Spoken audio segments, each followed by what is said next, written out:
Hello everyone, welcome to top Taleem. मेरे channel से जुड़े रहने के लिए और इसी तरह वीडियो पाने के लिए चैनल को लाइक करें, सब्सक्राइब करें और बेल आइकन प्रेस करना ना भूलें। तो शुरू करते हैं आज का वीडियो। आज हम आपका सीबीएसई की तरफ से आया गया सैम्पल पेपर है, ये 2025 और 26 का उर्दू कोर्स बी का।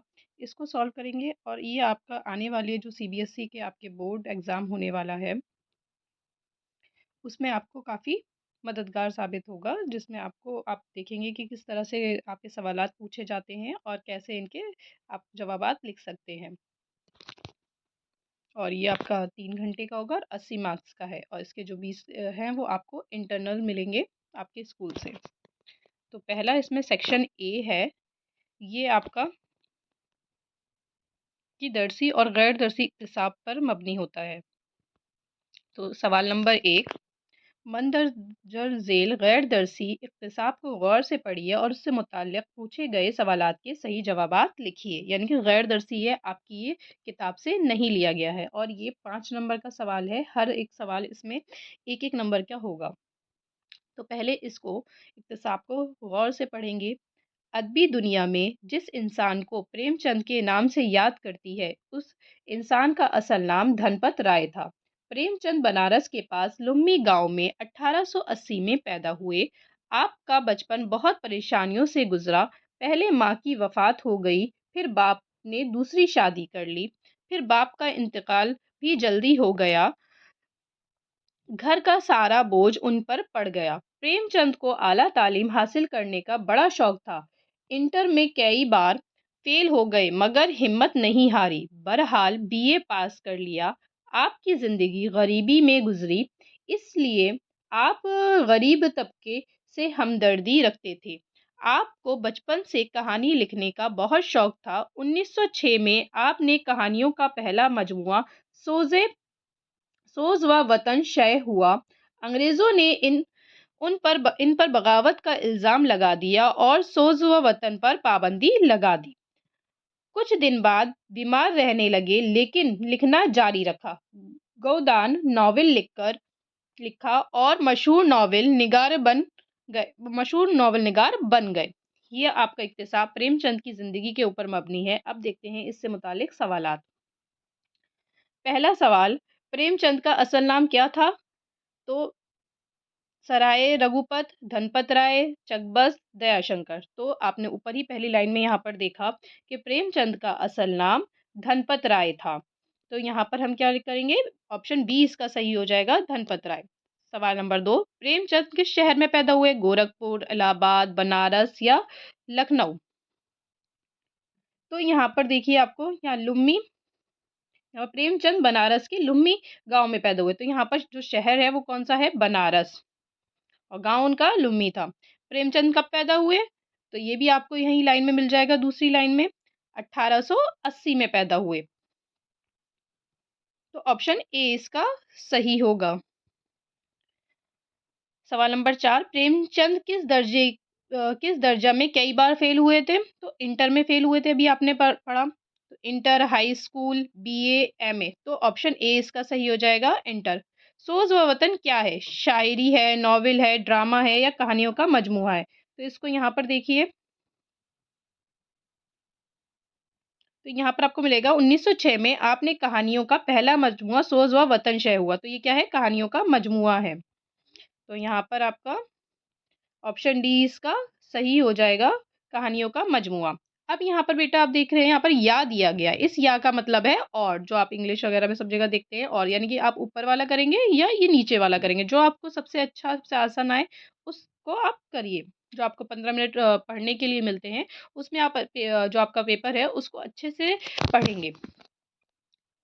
आज हमारा मुल्क आज़ाद है। हमारे लिए ज़रूरी है कि हम अपने नौजवानों को बहादुर सिपाही बना दें। उन नौजवानों की बहादुरी सिर्फ मैदान जंग में ही अपने आकर शमा नहीं दिखाए, बल्कि अंदरूनी बहादुरी के जौहर अंदरूनी इंतशार को रोकने, मुल्क में पैदावार बढ़ने और इक्तसादी हालात को बेहतर बनाने में अहम किरदार अदा कर सकते हैं। अंग्रेज हुकूमत हमें क्लर्क बनाती थी, अब हमें उससे ऊपर की बात सोचनी है, जिसके लिए जिस्म मजबूत बनाना है और सभी तरह के आलात का इस्तेमाल भी सीखना है। आज़ाद कौम की तरह अपने अफराद में ज़ब्त और सलीका पैदा करना है। इन सब के लिए फ़ौजी तालीम बेहतरीन वसीला है। तो इससे सवाल देखते हैं, हम अपने नौजवानों को क्या बनाना चाहिए? बेहतर शहरी, अच्छा आदमी, बहादुर सिपाही, अच्छा इंसान। तो ऑप्शन सी इसका सही हो जाएगा, बहादुर सिपाही। सवाल नंबर 2, अंग्रेज हुकूमत क्या बनाती थी? क्लर्क, मजदूर, कारीगर या बेकार? तो ऑप्शन ए इसका सही है, क्लर्क बनाती थी। सवाल नंबर 3, मुल्क की तरक्की के लिए क्या ज़ब्त करना है? इंसान, दिमाग, जिस्म या अखलाक? तो ये हो जाएगा ऑप्शन सी इसका सही, जिस्म। इक्तिसादी हालात से क्या मतलब है? कारोबार में इजाफा, दुकान की तरक्की, रोजगार, कोई भी नहीं। तो ये हो जाएगा कारोबारी इजाफा, ऑप्शन ए। मुल्क की तरक्की के लिए बेहतरीन वसाइल क्या है? कुतुबखाना, फौजी तालीम, स्कूल, इल्म। तो हो जाएगा फौजी तालीम, ऑप्शन बी इसका। उसमें से आपके ये सवालात पूछे गए हैं लेकिन गैर दर्सी हैं, आपकी किताब के नहीं है।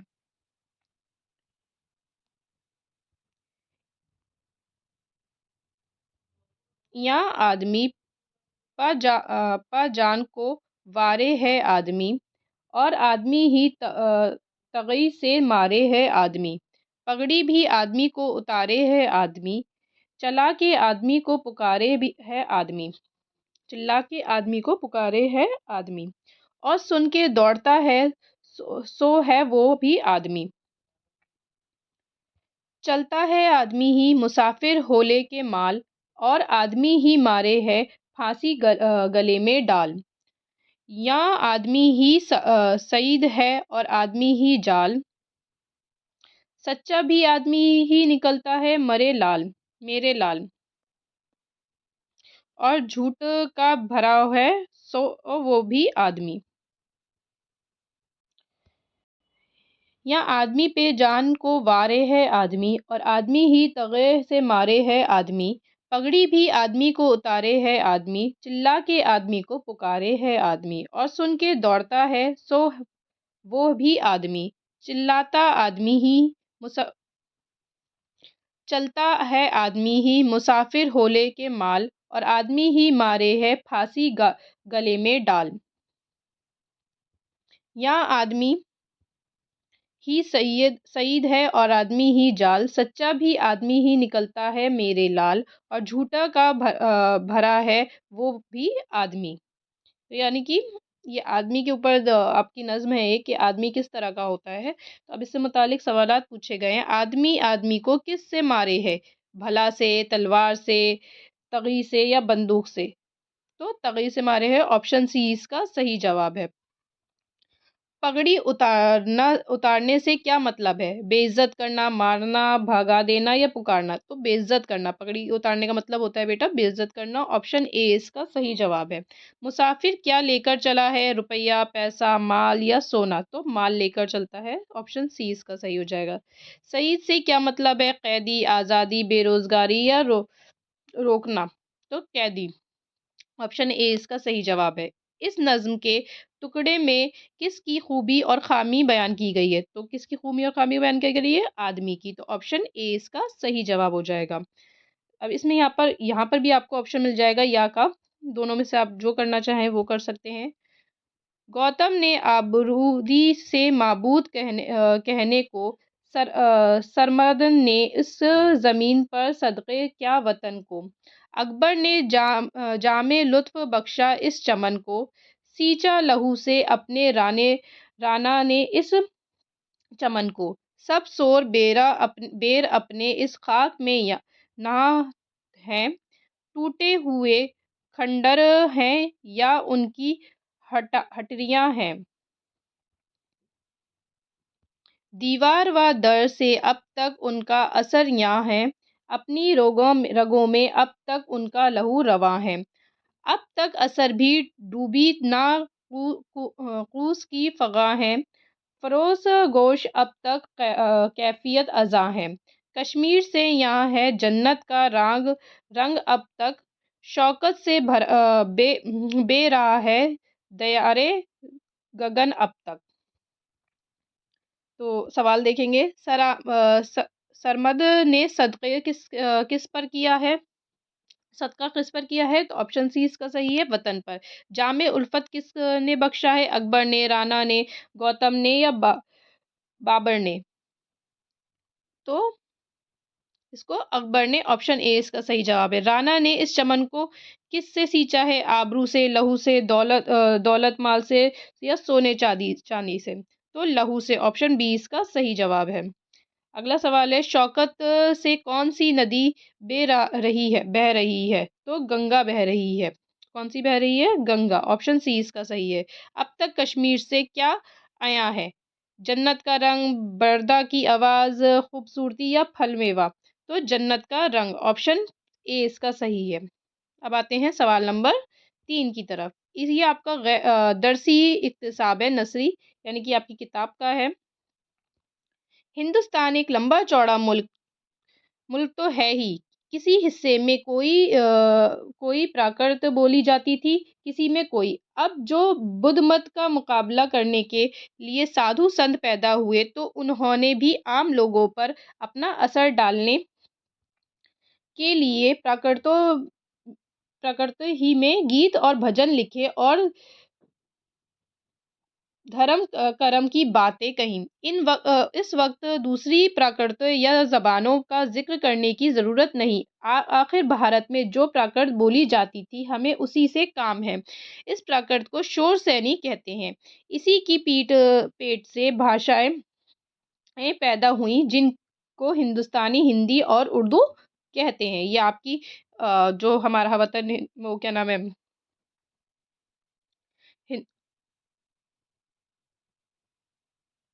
ये आपकी ही सबक से लिया गया जो इक्तिसाब है।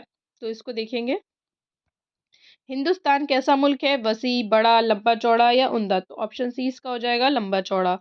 बुद्ध मत का मुकाबला करने के लिए साधु संतों ने कौन सी जबान का इस्तेमाल किया? खड़ी बोली का, प्राकृतिक जबानों का, इलाके की जबान या अच्छी जबान? तो ऑप्शन बी इसका हो जाएगा, प्राकृतिक जबानों का। सवाल नंबर 3,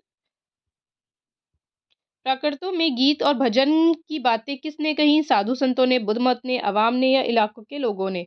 तो साधु और संतों, ऑप्शन ए इसका सही है। साधु संतों ने किस पर असर डालने के लिए प्राकृत जबान का इस्तेमाल किया? हिंदुओं पर, मुस्लिम पर, बुद्ध मत पर या अवाम पर? तो अवाम पर, ऑप्शन डी इसका सही जवाब है। सवाल नंबर 5, प्राकृत या शोर सैनी के कौन सी भाषा पैदा हुई? तो कौन सी भाषा पैदा हुई प्राकृत और शोर सैनी से? ऑप्शन में देखेंगे, उर्दू, हिंदी, संस्कृत, गुजराती, राजस्थानी। तो ऑप्शन ए, उर्दू, हिंदी। अब आते हैं सवाल नंबर 4 की तरफ। ये आपका शेरी साहब है, जो आपकी किताब से ही लिया गया है। ये आपकी देखिए गजल दी गई है, ला हयात आए फजा ले चली चले, अपनी खुशी से आए ना अपनी खुशी चले, हो उम्र खज़र भी तो कहीं कहेंगे ये वक्त मर्ग, हम क्या रहे यहाँ अभी आए अभी चले, हमसे भी इस बिसात पे कम होगे बदकुमार, जो चाल हम चले सो निहायती बुरी चले, बेहतर तो ये है कि ना दुनिया में दिल लगे, पर क्या करे जो काम ना बेदिल लगी करे। तो ये आपकी क्या है, गजल है। नाज तेरी ना हो खरद पे, जो होना है वो वही दानिश तरी, ना कुछ मेरी दानिशवरी चले। तो देखेंगे ये क्या है, मंदरज झेल बिला इशार का ताल्लुक शायरी की किस स्नाफ से, यानी कौन सी स्नाफ है? ये नज्म है, गजल है, कसीदा है या मरसिया है? तो ये एक गजल है, ऑप्शन बी इसका सही जवाब है। सवाल नंबर 2, भला इशार के शायर का क्या नाम है? यानी कि जो ऊपर की जो शायरी है, आपकी जो गज़ल है, वो किसकी है? शेख मोहम्मद इब्राहिम ज़ौक़, मिर्ज़ा असदुल्ला खां गालिब, मीर तकी मीर या इक़बाल? तो वो किसकी है? ज़ौक़ की है, ऑप्शन ए इसका सही जवाब है। सवाल नंबर 3, पहले शेर में क़ज़ा से क्या मुराद है? ज़िंदगी, गम, मौत या ख्वाब? तो क़ज़ा से मुराद है मौत के, ऑप्शन सी सही है। दूसरे शेर में उम्र खज़र के क्या मायने? लंबी उम्र, कम उम्र, छोटी उम्र या उम्र? तो लंबी उम्र, जैसे खज़्र अलैहिस्सलाम से यहाँ पर मुराद दी गई है, उनकी उम्र क्या है, लंबी है, तो इसीलिए यहाँ पर लंबी उम्र है इसके मायने। खरद किसे कहते हैं? आ- आरजू को, जिंदगी को, अक्ल को या किस्मत को? तो कहते हैं वो अक्ल को। ऑप्शन सी इसका सही जवाब है। अब आते हैं हिस्सा बा की तरफ। ये आपका राइटिंग स्किल होता है, यानी कि तहरीरी महारत। इसमें क्या है, आपको देखिए, मंदरजा झेल उन्वानात से किसी एक उन्वान पर 250 अल्फाज पर मुश्तमिल आपको मजमून लिखना है, यानी कि ऐसे लिखना है। और ये आपका बेटा 10 नंबर का होता है और 250 अल्फाज में लिखना होता है। इसमें आपको ऑप्शन मिल जाएंगे, जैसे आपको क्या है, इल्म की अहमियत पे लिखना है, पसंदीदा शख्सियत, खेल के फ़ायदे, साइंस की अहमियत। इस तरह आपको 4 ऑप्शन मिलते हैं। जो आप सबसे बेहतर कर सकते हैं, जिसके बारे में आप तफसील से लिख सकते हैं, वो आप इसको लिखेंगे। उसके बाद है आपका, अपने स्कूल के प्रिंसिपल या सदर मदरसा के नाम एक दरख्वास्त लिखिए जिसमें शादी में शरीक होने के लिए 2 दिन की छुट्टी की गुजारिश लिखनी है आपको, कि 2 दिन की छुट्टी चाहिए, वो आप लिखेंगे। या यहाँ पर आपको एक और ऑप्शन मिल जाएगा, यहाँ पर आपको अपना ख़त लिखना है, किसके नाम, अपने वालिद के नाम एक ख़त लिखिए जिसमें तालीम के लिए कुछ पैसे आपको भेजें, वालिद साहब आपके, जो आपको तालीमी ज़रूरत है वो पूरी हो, वो करें। यानी कि दोनों में से जो आप सबसे बेहतर कर सकते हैं वो करेंगे। अब यहाँ देखिए, सवाल नंबर 7, ये आपका 5 नंबर का होगा। सैयद एहतशाम हुसैन के हालात ज़िंदगी और उनके तर्ज तहरीर पर एक नोट लिखना है, या दरसी किताब में दिए गए सबक, काट का घोड़ा या रज़िया सुल्तान का खुलासा लिखेंगे। यानी कि दोनों में से यहाँ पर आपको 3 ऑप्शन मिल जाते हैं। तो फिर आप सैयद एहतशाम हुसैन के बारे में करिए, या सबक का खुलासा लिखिए, रज़िया सुल्तान का, या काट के घोड़े का। उसके बाद आते हैं सवाल नंबर 8, इकबाल या मीर तकी मीर के बारे में लिखना है। यहाँ पर भी आपको 2 ऑप्शन मिल रहे हैं, दोनों में से कोई एक। या देखिए यहाँ पर एक और है, कदम बढ़ाओ दोस्तों या नेकी बदी से हमें क्या पैगाम मिलता है, वो लिखना है। ये 2 नज़्म हैं, इनके बारे में लिखिए। या यानी कि आपको एक ही सवाल में आपको 4 ऑप्शन मिल रहे हैं, तो आपको यहाँ पर आपके स्कोर बहुत अच्छा हो सकता है बेटा, तो आपको कोई भी चीज़ यहाँ पर छोड़नी नहीं है। अब आते हैं अगली तहरीरी महारत पे। ये आपका ग्रामर है, यहाँ पर थोड़ा टाइपिंग एरर हुआ हुआ है। सेक्शन सी है, ये आपका वो कवायद होता है, यानी कि उर्दू ग्रामर होती है यहाँ पर। तो देखिए क्या है यहाँ पर, आपको कोई भी 10 सवाल हैं, 10 में से कोई 8 करने हैं। 8 वही करेंगे जो आपको सबसे अच्छे आए, यानी कि जो आपको लगे ये मेरे बिल्कुल सही जवाब होंगे। और ये हर सवाल 2 नंबर का होता है आपका। जैसे क्या है पहला सवाल, रानी ने किताब पढ़ी, ये क्या है? जैसे फ़ेल हाल है, फ़ेल माज़ी है, फ़ेल मुस्तक़बिल है, या फ़ेल मजहूल है। तो रानी ने किताब पढ़ी है, पढ़ रही नहीं है, पढ़ी है, तो यानी कि ये फ़ेल माज़ी है, यानी कि बीते हुए वक़्त में पढ़ी है उसने। दरख्त कौन-सा इस्म है, यानी कि दरख्त अल्फ़ाज़ कौन-सा इस्म है? इसमें मारफ़ा है, इसमें नकरा है, इसमें मारफ़ा है, इसमें फ़ाइल है, या इसमें ज़र्फ़ है? तो ये इसमें नकरा है, दरख्त है, यानी कि कौन-सा, इसमें आम हुआ ना, नकरा बोलते हैं इसमें आम को। तो ये ऑप्शन ए इसका सही जवाब है। सवाल नंबर 3, ज़ेल में इसमें नकरा की पहचान कीजिए, यानी कि आम लफ्ज़ कौन-सा है? इलाहाबाद है, शहर है, आदमी है, या घोड़ा है?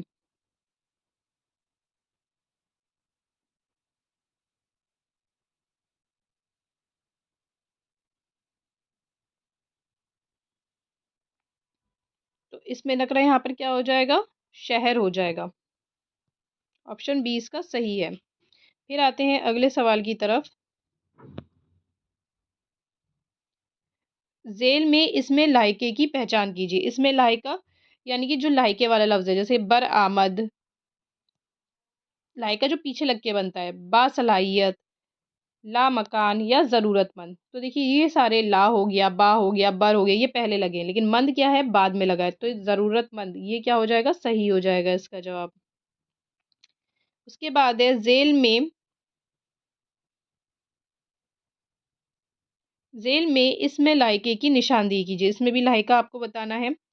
ईदगाह है, बाज़ार है, बाशऊर है, ज़रूरत है। तो ईदगाह ऑप्शन ए इसका सही होगा। ज़िंदगी की ज़िद, ज़िद बोलते हैं मुतज़ाद अल्फाज को, अपोजिट वर्ड। ज़िंदगी का अपोजिट क्या हो जाएगा, मौत। दरख्त की जमा, दरख्त की जमा हो जाएगी दरख्तों। ऑप्शन ए सी इसका सही है। किताब की जमा क्या होगी? किताब की जमा होगी ऑप्शन ए किताबों। वो अलामत या निशान जो पुकारने के लिए लगाते हैं उसे क्या कहते हैं? नादिया, फजिया, तखलस या मताला। तो उसे बोलते हैं नादिया। ऑप्शन ए इसका सही है। शेरनी का मुजक्कर, यानी कि शेरनी क्या मुअन्नस है, इसका मुजक्कर हिरन, शेर, शेर, बंदर या घोड़ा। तो ऑप्शन बी इसका सही हो जाएगा शेर। अब उसके बाद आता है आपका दर्ज झेल मुहावरों को जुमलों में इस्तेमाल करना है। यहाँ पर जो मुहावरे दिए गए इनके जुमले बनाने हैं। दिल भर आना, राई का पहाड़ बनाना, चार चांद लगाना, जी भरना। दिल भर आना यानी कि बहुत ज़्यादा इंसान जब किसी बात पे इमोशनल हो जाता है, रो पड़ता है, वो होता है दिल भर आना। राई का पहाड़ बनाना यानी कि छोटी सी बात को बड़ा बनाना। चार चांद लगाना यानी कि रौनक बढ़ाना। जी भरना यानी कि किसी चीज़ से आपका जी भर गया है, अब आप उसका मन नहीं लगता उसमें, ऊब गए उस चीज़ से। तो इसी पे आपको जुमले बनाने, मायने तो आप लिखोगे ही, लेकिन जुमले में ये वाले अल्फाज इस्तेमाल होंगे। तो देखिए किस तरह से करेंगे इनको। ये देखिए हम मुहावरों को किस तरह से जुमलों में इस्तेमाल करेंगे। सड़क का हादसा देखकर असलम का दिल भर आया, यानी कि यहाँ पर हमने इस मुहावरे का इस्तेमाल किया है। बिला वजह जदीद ने छोटी सी बात का राई का पर्वत बना दिया। राई का पर्वत यानी कि पहाड़, यहाँ पर पहाड़ का इस्तेमाल होना चाहिए। राई का पहाड़ बना दिया।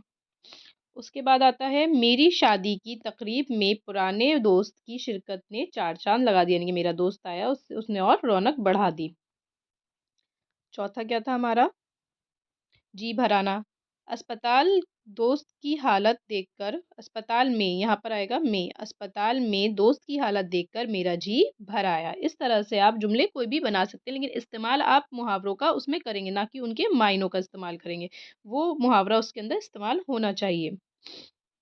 अब बढ़ते हैं अपने आखिरी सेक्शन हिस्से की तरफ। हिस्सा दा यानी कि हिस्सा डी, जो आपका अदब पे मबनी होता है, लिटरेचर पे आपके सवालात आते हैं इसमें। तो देखिए कौन कौन से सवालात हैं। बंदूक को काट का घोड़ा क्यों कहा गया है? डॉक्टर भीमराव अंबेडकर का पूरा नाम क्या था? उनका ताल्लुक किस खानदान से था? बेतकल्लुफी से क्या परेशानी होती है? तो इनके जवाबात हम कुछ इस तरह देखेंगे। इन जवाबात से आपको थोड़ी सी मदद, हिंट, एक तरह की हिंट की तरह है, आप लेकिन इसको थोड़ा सा तफसील में लिखेंगे। बंदूक को काट का घोड़ा इसलिए कहा गया है कि बंदूक की निजी जिंदगी काट के घोड़े की तरह ठहर गई थी। जिस तरह इस उसका ठेला सड़क पर रुक गया था, जिसकी वजह से सड़क पर जाम लग गया था, ऐसे ही उसकी जिंदगी भी क्या थी, पूरी तरह से रुक गई थी, आगे नहीं बढ़ रही थी। दूसरा सवाल था हमारा कि भीमराव अम्बेडकर का पूरा नाम क्या था और उनका ताल्लुक किस खानदान से था? तो जवाब पे लिखे कि भीमराव अम्बेडकर का पूरा नाम भीमराव सकपाल था। उनका ताल्लुक महाराष्ट्र के माहर खानदान से था। सवाल नंबर 3 का जवाब इस तरह आएगा। बेतकल्लुफ़ी से ख़ास फ़ायदा ये है कि बिला किसी डर खौफ झिझक के किसी से कोई भी सामान माँगा या दिया जा सकता है। यानी कि आप अपने दोस्त से बेतकल्लुफ़ होते हैं, आप उससे कुछ भी ले सकते हैं और उसको कुछ भी दे सकते हैं आसानी से, आप आराम से, उसमें आप झिझकेंगे नहीं। इस सवाल को, जितने भी सवाल के मैंने जवाब ये दिखाए, ये आपको एक तरह से हिंट के तौर पे हैं, आप इनको तफ़सील के साथ लिखेंगे। अब आते हैं सवाल नंबर 12 की तरफ। इसमें भी आपके 3 सवालात दिए गए हैं। इंटरनेट से तलबा को क्या फ़ायदे होते हैं? रज़िया की फ़ौज का मुकाबला किससे हुआ? और 2 सवाल हैं इसमें। तो यहाँ देखेंगे इंटरनेट से बहुत ज़्यादा फ़ायदे हैं। वक़्त की बचत के साथ दुनिया की किसी कोने से कोई भी मालूमात हासिल किया जा सकता है। पलक झपकते ही तस्वीरें रिकॉर्ड, तमाम खबरें हासिल की जा सकती हैं। दुनिया की सारी किताबें अब इंटरनेट पर मिल सकती हैं। मतलब इस तरह से आप अपने सवाल को तफ़सील में लिखेंगे। अगला था रज़िया की फ़ौज का मुकाबला किससे हुआ? रज़िया की फ़ौज का मुकाबला अल्तुनिया की फ़ौज से, अल्तुनिया जो भटिंडा का राजा था उससे हुआ था, और मुकाबले में रज़िया की फ़ौज का हार का सामना करना पड़ता है, यानी कि रज़िया की फ़ौज क्या हो गई थी? हार गई थी। अब आते हैं सवाल नंबर 13 में भी 2 सवालात दिए गए हैं। एक है चिड़िया खुदा की तशबीह कैसे करती है? नंबर 2 कुछ देर नहीं अंधेर नहीं से शायर की क्या मुराद है? इनके जवाबात देखेंगे। चिड़िया खुदा की तस्बीह कैसे करती है? तो चिड़िया खुदा की तस्बीह चहचहा कर करती है।